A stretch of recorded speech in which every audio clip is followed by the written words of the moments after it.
En un video anterior aprendimos a conectar un LED directamente a la corriente de casa de 127 volts utilizando una resistencia, un capacitor y un puente rectificador. En esta ocasión, y debido a varias preguntas que han hecho en el video, vamos a ver cómo hacer el cálculo de la resistencia y el capacitor en el caso en que tengamos varios LEDs conectados en serie. Siendo este un circuito de corriente alterna, vamos a trabajar con la impedancia, que es el equivalente de la resistencia en corriente alterna. Tenemos entonces que la impedancia es el voltaje entre la intensidad. La impedancia estará dada por la raíz cuadrada de la resistencia al cuadrado más la reactancia capacitiva al cuadrado.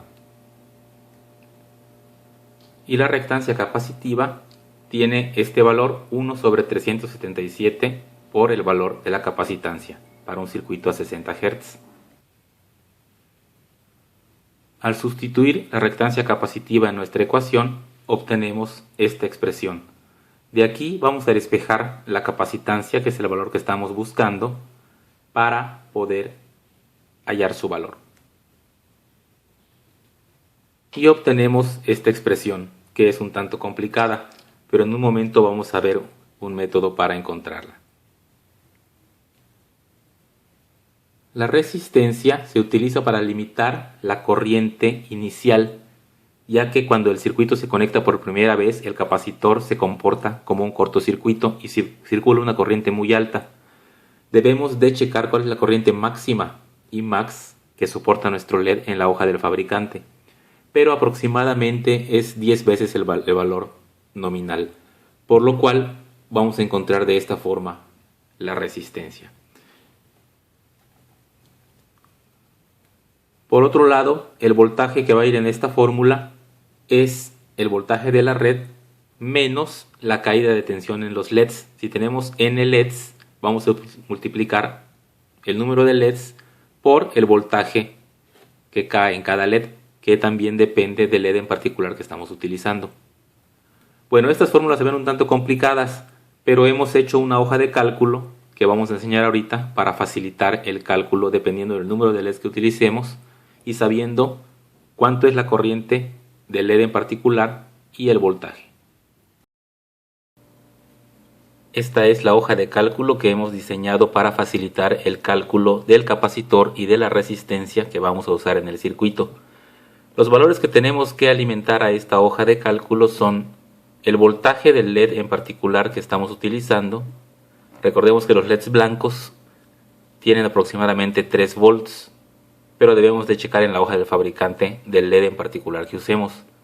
La corriente también que consume cada uno de los LEDs y finalmente el número total de LEDs que vamos a conectar en serie. Una vez que le demos estos 3 valores, nos va a arrojar el valor de la resistencia que vamos a usar junto con el wattaje de la misma. Recordemos que las resistencias vienen en un cuarto de watt, que son 0.25, medio watt, que es 0.5, y un watt. Y valores más grandes, claro está. Y el valor del capacitor en microfaradios.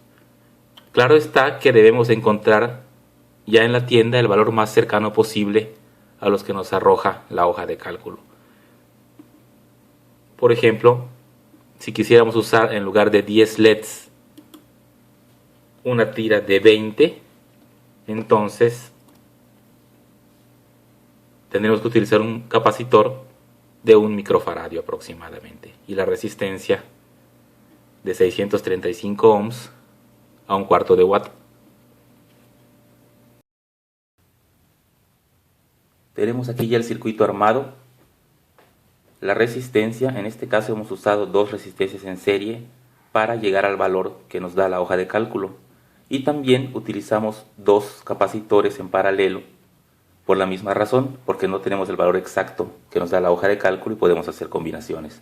El puente rectificador de 400 volts a 1 ampere y tenemos los 10 diodos conectados en serie. Y vamos a conectarlo a la corriente de casa y ahí está. Tenemos la tira de 10 LEDs funcionando.